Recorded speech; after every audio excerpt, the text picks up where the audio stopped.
On this episode of Let's Explore This, you will be introduced to a small city nestled in the southern reaches of western North Carolina. That city is Brevard. First, we do need to get there. And if you're like me and coming from the Silva area, likely the best way to get there is via the Blue Ridge Parkway. Surely it would be the most scenic. By the way, if you're like afraid of heights, you would probably be best to avoid the Blue Ridge Parkway. Not a single stretch of it is even close to being level with anything that could be called flat ground. In about the 20 miles or so the road takes from Waynesville to the road we will need to exit, you'll reach elevations of about 6,000 feet. In fact, reportedly, this region holds the highest elevation on the entire parkway. After driving about 20 or so miles down the parkway, we need to turn left at this intersection. Now, the earliest inhabitants of this region were, of course, Native Americans. And after the Revolutionary War, the area was opened to immigrant settlement. Pioneers came down the Great Wagon Road from Pennsylvania and Virginia, or moved westward from the North Carolina coast. They came to this wild western frontier to claim new lands, to purchase land for speculation, for adventure, or even to escape the fever of the low country. Each of the diverse populations that came here contributed to the identity of Transylvania County, becoming a part of the tapestry that came to be Brevard. Brevard, it is a community surrounded by nature, by the Pisgah National Forest. And this road here, it is the Pisgah Highway, another more local but still scenic road. And on our way down it, there is something you need to see. Sliding Rock Recreation Area. I wonder what that's about. Hmm, a $5 per person fee, apparently, to enter the area. However, the road for that is a short distance down that way. We're not paying the fee. In fact, we're going to walk down this here trail and see what this is all about. So, bear with me here. Very carefully, I am descending this very, very steep trail. I mean, it's very steep. On top of that, I am holding this camera. And I can't really hold on to anything on my way down, so let's see what we can do here. Well, you know what? I will just have to turn this camera off. Well, I safely did get down, and here is Sliding Rock. I guess this is Sliding Rock. And it does look like a kind of cool place to, slide your butt down if you want. It's like a little bitty slide. But the thing I want to know is, well,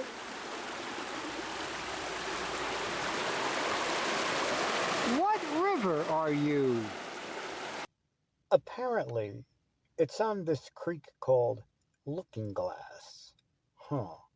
Anyhow, eventually, further down the Pisgah Highway, you will come to follow the Davidson River and pass the Davidson River Recreation Area. This recreation area, it is listed as being in Brevard, though not at all in the city limits. Regardless, I am now in that very recreation area. Here, there is something you need to see.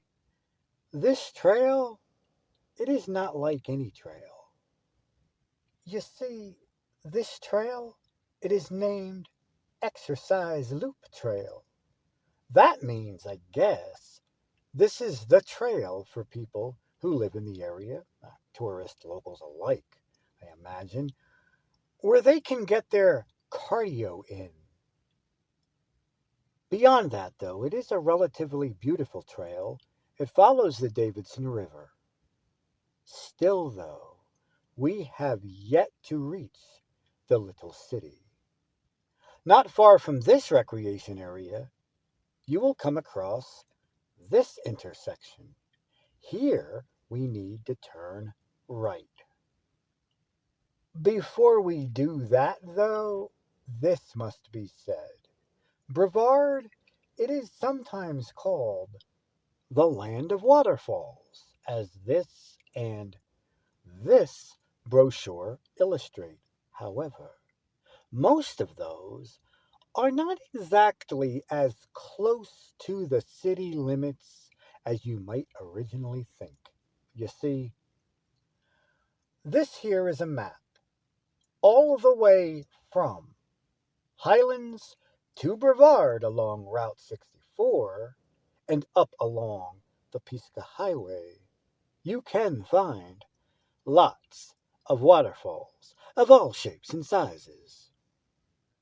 In fact, a few impressive ones can be found in the Lake Toxaway and Gorges State Park area. However, those are out of bounds for this episode. Even towns so close, like Ecusta or Pisgah Forest, are out of bounds. However, just so that you can see a waterfall, a fairly impressive one, there is one right along this road about 10 or so miles from Brevard. And I guess it's a somewhat popular one because along this stretch of road, there is this rather large parking area. I imagine this parking area would not be here for some scrawny run of the mill falls. It must be impressive, right? Well, let's see. So, here in the Pisgah National Forest, we have what they call the Looking Glass Waterfall. Before we see the waterfall, however, here you can read a little bit about the lumber industry. It is not something that will be covered too much during our tour of Brevard. It is more fit for Pisgah Forest and other nearby towns, but it is none the less important to the region's economy. So, the falls. Here they are. The falls and creek are both named Looking Glass, so named due to a rock on which, in the winter, water freezes along its sides. And in the sunlight, that frozen water glistens like a mirror or a looking glass. Now, yes, there is this pathway. It leads right down here, all the way down the mountainside, down to the bottom of the waterfall. So, what do you say we go down there to get a close up view? Here, I am going to turn off lecture mode, meaning you will get sound. A waterfall, that is something you need to hear.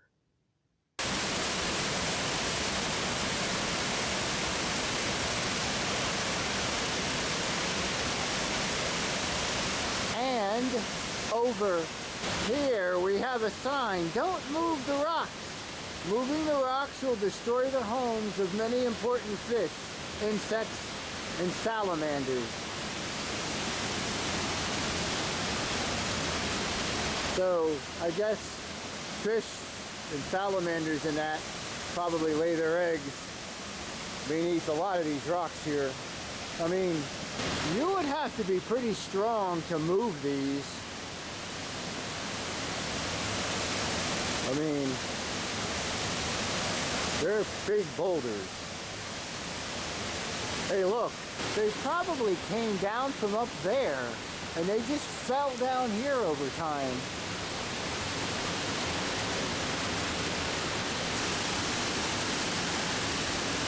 But anyway, there you have it. Looking Glass Falls.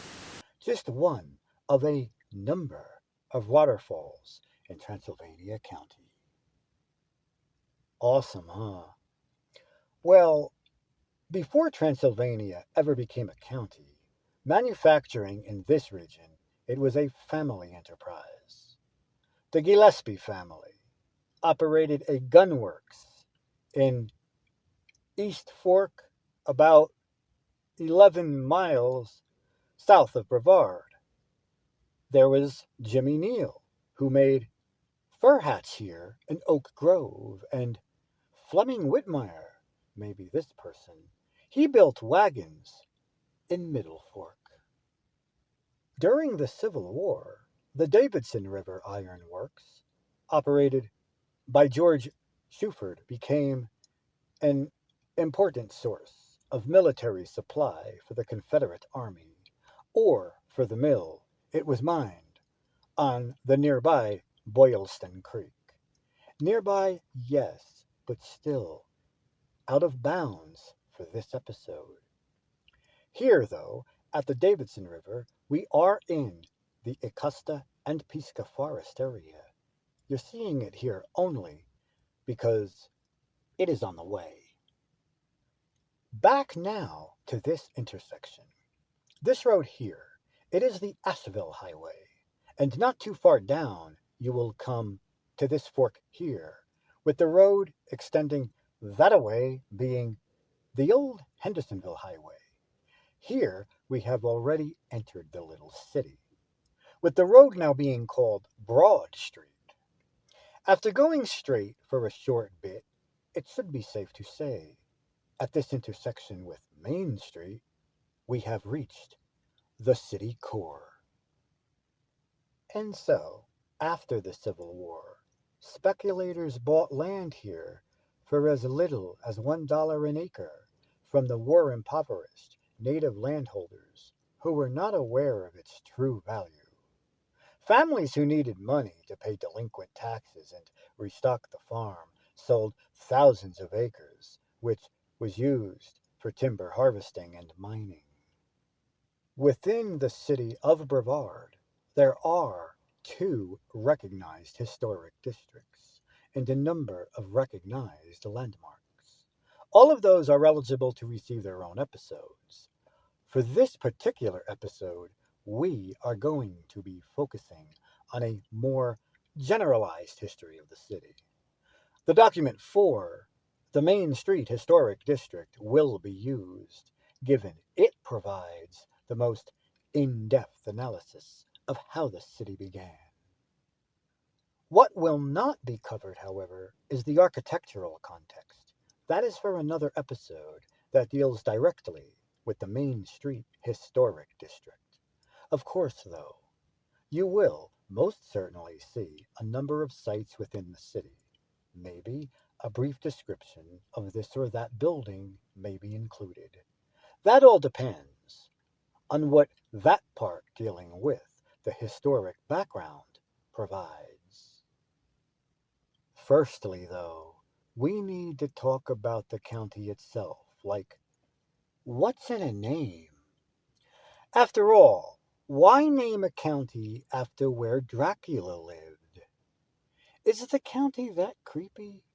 I mean, it certainly is remote and probably does have a few places that could be called creepy, like where maybe some local version of Dracula could build his castle. After all, there is a nearby Bat Cave, though it's not in Transylvania County. There is, however, a problem, though. Apparently, the first edition of Dracula was published in 1897. Transylvania County, the one in North Carolina, not the one in Romania, was formed in 1861, over 30 years before Dracula reportedly first appeared.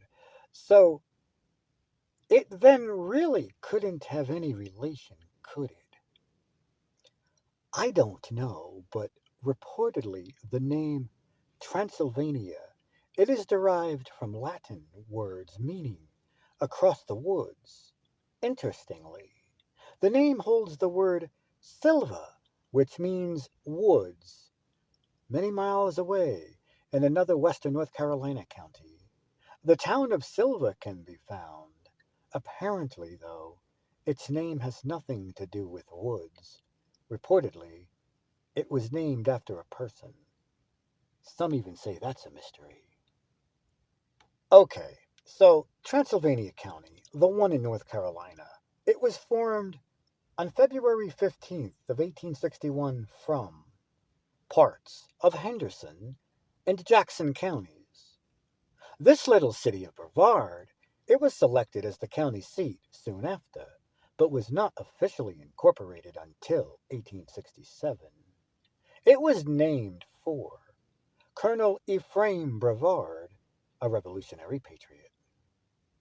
Braxton C. Lankford, Leander S. Gash, and Alex English, possibly this person, donated 50 acres total for the town of Brevard, which was laid out by James Killian, possibly this person, William Probart Poor, and Charlie Patton, possibly this person.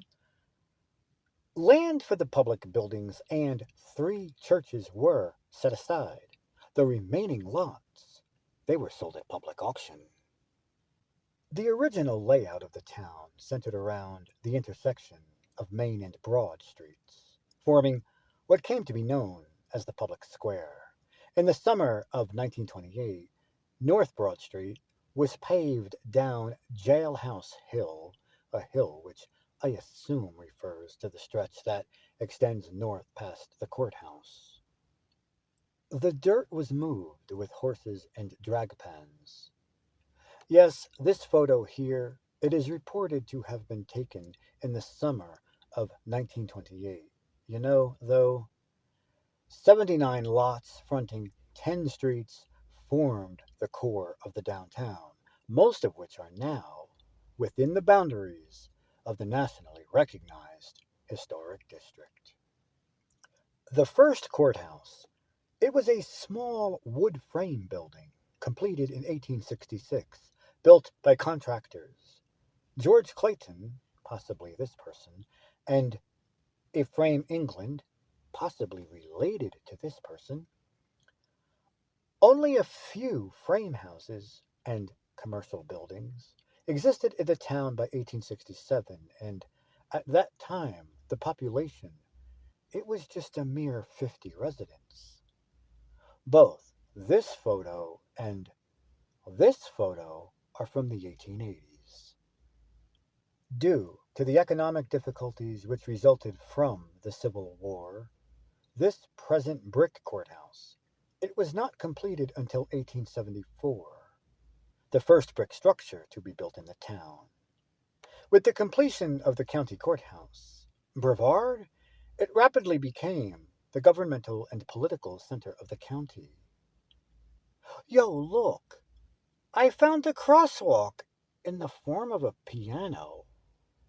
Wow, you don't see those every day. Before the arrival of the railroad, the economic mainstays of the county were agriculture, livestock, and grist mills. With no railroad and poor roads, the population of the county settled primarily here in Brevard, where access to the town for business, legal, and political transactions at the courthouse was close by. And Brevard, it remained as a small mountain community until the arrival of the Hendersonville and Brevard Railroad in 1895, and then its building and population boom began. It wasn't until the resort community of Lake Toxaway and the town of Rossman developed at the turn of the century that more intensive settlement began in other parts of the county. Like many other western North Carolina communities, the natural beauty of Brevard and of Transylvania County drew tourists to the area, creating the need for more substantial brick commercial buildings, hotels, and boarding houses to house these summer visitors. These summer visitors, though, they were not new to Transylvania County. Summer colonies in the Dunn's Rock area, close to the South Carolina border, drew visitors to the area as early as the mid 19th century from the Low Country. Brevard, though, it didn't see its wave of the tourism industry until the railroad made the town more accessible after 1895. By 1899, the town was booming, boasting a population of 300, and with many major buildings in the downtown completed soon after. The McMinn and the Picklesheimer families were some of the earliest developers in town, developing large expanses of brick buildings at the turn of the century, with the buildings made to face Main Street to help create the physical corners of the courthouse square.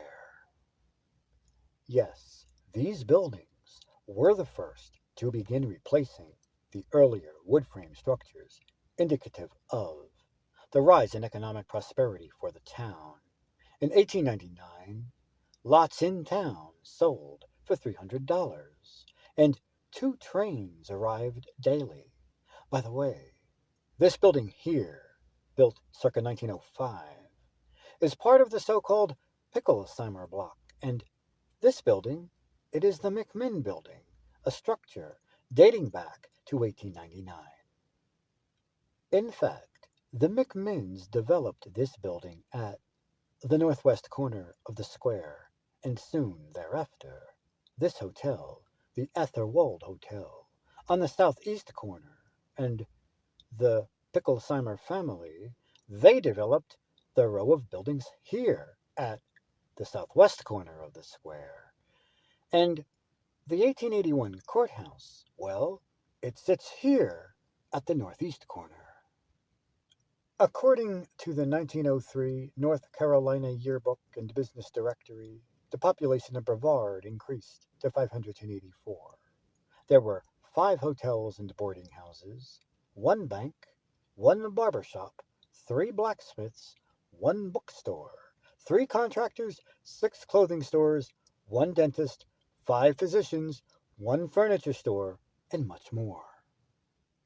A 1907 Brevard Board of Trade publication noted that there were 5 hotels in town, including the Athelwold, the Henning Inn, the Clayton Hotel, the Moore Hotel, and the Brevard Hotel. Then, the town, by 1910, had water and sewer systems, a telegraph and telephone system, 5 miles of paved sidewalks, a fire department, a bank, newspapers, and more. In fact, the Sylvan Valley News, later the Brevard News, was one of the earliest newspapers in the town of Brevard. Information on the town in 1899, presented in the document, and then on this episode, reportedly comes from an article from the Sylvan Valley News. However, it can also be found under the title Brevard's First Boom 1899 in the Transylvania County Centennial 1861 to 1961. And you know what, folks? I think it's time for a milkshake, don't you? I found this ice cream parlor here in Brevard, Kilwin's. Let's take a walk in there and see what they've got. What is that? Peanut brittle nutcracker sweets? Popcorn stuff? Then over here, what are those? Sea salt caramel twists. Wow, one with dark chocolate too. Ooh, and those candy apples. A pecan turtle apple. What kind of candy apple is that? Moving over here, we've got all this fudge. Look at all that sweet stuff. Wow, that's one large chocolate bunny. And next to it, I guess, lots of sweet stuff adorned with sea salt. Yup, lots of stuff so perfect for Easter. That must be why there's all this bunny rabbit stuff here. Look at all those rabbits. Chocolate, vanilla, everything, I guess. But all I want is a milkshake. So let's check these flavors out. Yeah, it appears they've got ice cream cakes too, apparently. So I got for myself a Kilwin's Mud milkshake. I know, sounds a bit gross, but it's really great. It's made with like vanilla ice cream, but I also think it's got chocolate and I don't know, a little bit of caramel maybe, and well, mud. So, yes, definitely, as I said, this is one really good milkshake. You wouldn't think so, being made with Kilwin's very own brand of mud, but it is. It's great stuff. And apparently, I guess you can even order these online. Ice cream through the mail. I wonder how that works. Anyhow, as I'm sitting here at this table drinking my shake, I came across this interesting little place right over there. Brevard hemp. Weed, anyone? Now, back to more Brevard history. By 1911, the population grew to 1909. At that time, there were two drugstores, including McPhee's Drugstore, once located at a corner store in this building, 13 general stores, and two livery stables, including one at this building, with the original livery stable here being the large stone section at the rear built circa 1910. But uh, there were like some people hiding down that alley, so I didn't really want to hang around there with a camera. Still, though, I did not see a large stone section at the rear of the building. Then again, maybe it's hard to spot. I have no idea where or how big it might be. But we do have this section here on the front that is of stone. Is that any coincidence? So, Brevard, it continued to grow with the population by 1920 being 1,658. In addition to the thriving commercial operations downtown, there was one cotton mill in the town, one newspaper, and one bank, the Brevard Banking Company. This building, as it stands today in 2023, designed in 1924 by Hendersonville based architect Earl Stillwell. At that time, there were also 10 attorneys, and a testament to the fact that Brevard it continued to serve as the political and legal center of the county. Even with the Depression, the population in Brevard continued to grow, reaching 2,339 by 1930 and 3,061 by 1940. Many businesses did remain open during the 1930s, but some did close. The two tanning industries, the Rossman Tanning Extract Company and the Toxaway Tanning Company, which Joseph Silverstein had developed at the turn of the century, played a major role in helping Brevard and Rossman, located about 10 miles away, through the Depression. These industries, for the most part, remained active through the 1930s. Very few of the employees lost their jobs. Even when the plants had to shut down for a few days at a time due to lack of work, Silverstein was able to pay his workers. Both of these, the Toxaway Tanning Company and the Rossman Tanning Extract Company, were not located in Brevard, but rather in the nearby town of Rossman, therefore taking you to those locations of where those industries stood is beyond the scope of this particular episode. As for the Brevard Lumber Company, however, that's a different story. It was located right here, but it closed down in 2008. having been in operation for almost a century. You see, it began in 1910 and also remained open during the Depression years. By 1938, it had become fully operational again. Logging and canning companies were the largest employers of the county through the 1930s when the timber ran out. And that brings us to this photo here. It is of a white squirrel. I guess they live in trees. I don't know. This photo was provided just in case I did not come across one during my time here. And I hate to say it, I did not come across one. I did not see one. But certainly, I also did not have the time to go looking for one. Not sure of how many are present, but you can read about their presence here. They are definitely a unique species, reportedly and likely not native, but have since made Transylvania County their home. Next up, we have, well, first, it was the Brevard Institute, as shown in this 1895 photo, but it closed in 1933. Then, in 1934, it became the Brevard College. When the college was formed, many of the buildings were remodeled. The stone wall and gate around the campus, whose construction is shown in this photo, was built in 1937. This here is an old photo of Taylor Hall. I believe it shows the original frame structure. You see, this building, it was later bricked and turned into this. There it is, over the, well, not so fast. Don't go looking for it anymore, because in 2015, this is what happened to it. Yeah, you can find buildings here. Apparently, though, all or most of them are new. Regardless, though, the remodeling and construction work done on the college campus during the Depression years did provide some employment, both privately and through the Works Project Administration. This here is a photo of a typing class taken at the college, likely dating from the early 20th century.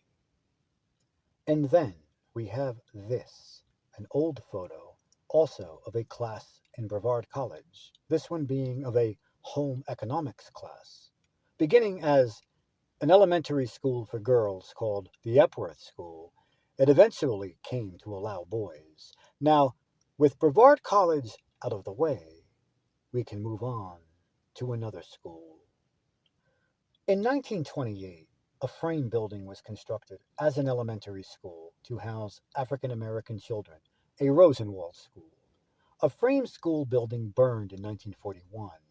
Then it was replaced by what you see in this photo. Though in Brevard, the document does not cover it, so I never put it originally in my itinerary. However, it is an important structure and should be mentioned. Reportedly today, it is the Morris Education Center. And finally, we come to this, the Augusta Paper Mill. It was built in 1938, giving yet another boost to the county's economy. The mill, it was located in Augusta. Yes, I know, it's so close. So close, in fact, I had to pass it on my way here. Still, though, it's a separate community. The location of the mill, yeah, I'm afraid, it's beyond the scope of this episode.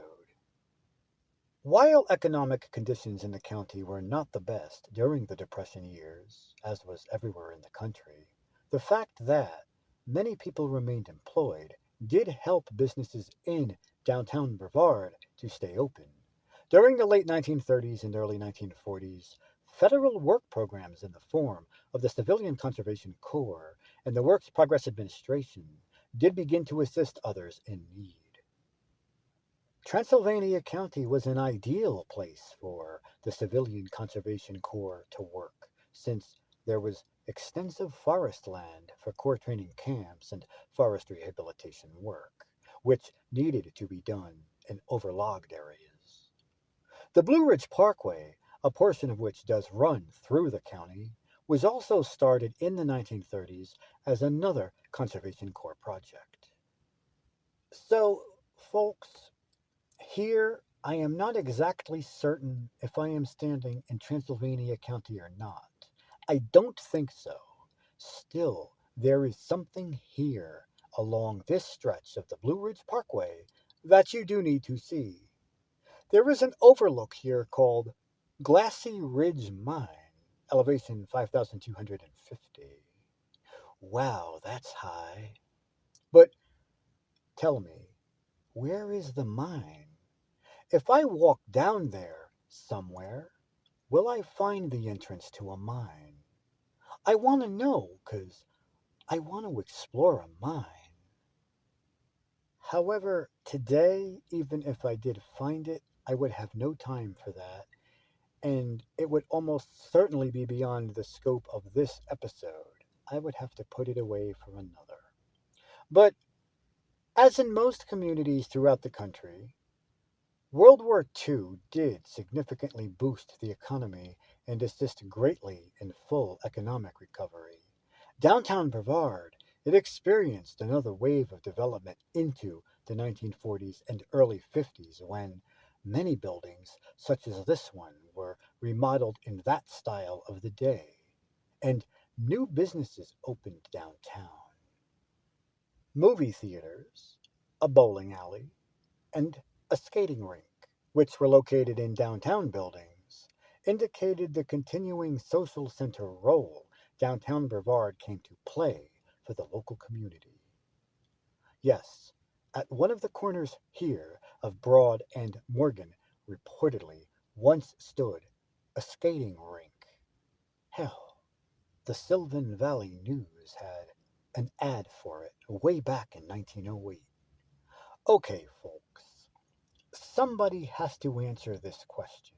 So here we have a vacant lot. Was there once a bowling alley here on this lot? Yes, this inquiring mind wants to know. Downtown, though, in the 40s and 50s, it was filled on Saturdays. Stores, yes, they often remained open late into the evening. Drugstore soda shops were filled in the afternoons and weekends as gathering places. The library services within the town greatly expanded in the 1940s, including the beginning of a bookmobile service in 1949, which is the year this photo appears to be from. So that brings us to here, the Transylvania County Library. When talking about the library, then, why did I not initially take you here? Well, it turns out this was not the first library. Reportedly, this was a building started by the Transylvania chapter for the United Daughters of the Confederacy, and this building, it was located near the gazebo in what is today the Veterans History Museum of the Carolinas. The post office was built in 1940 under the Federal Works Administration. Yes, this was at one time the post office. In fact, it operated here for more than 30 years until the Postal Service moved to this building on West Main Street in early 1972. Then this building, it was renovated and expanded, and it served as the library until it relocated down the road to this lot here in 2006. And you know what, folks? Hmm, what do we have over here? Right on this corner of the lot. What is this? Some kind of amphitheater? Hey, these are cool. Let's walk down these. Oh, yeah, it says, please watch your step. Yeah, I don't think I'd want to fall, so yes, I'm gonna watch my step. But let's take a walk down these. These are cool. I mean, who puts these here? Let's go down to the bottom and get a view from below this amphitheater like thingy, right here on the grounds of the library. Guess what? That's what this thing is. It's definitely an amphitheater. You know how I know that? Well, yes, it looks like one, but also because it says so right here. The Athenaeum, sponsored by Jack and Carol King. The Athenaeum. Wow, that makes me feel like I'm in Greece. Overall, though, downtown Brevard, it was the center of social life for the community. It held parades, grand openings of new stores, and two thriving movie theaters through the late 1950s, drawing the population into town. While the major building boom had occurred before World War II, there were several new buildings and businesses which did open in the mid 20th century. And these days, today, even I guess in 2024, Brevard is experiencing a second wave of commercial prosperity, due once again to the development of summer resort communities and the beginnings of the renovation of many of the downtown buildings. Yet the town still does remain as the governmental, commercial, and cultural center of the county. What we have here is the Brevard Music Center, founded in 1936. It is one of the oldest and finest summer music institutions in the country. The campus encompasses more than 145 buildings, which are spread over 180 mountainside acres. You can read more about it here. Sure, there's a lot more to Brevard I could cover, but I hate to say it, time has run out. That's all I have time for on this episode, so you know the drill. We must move on.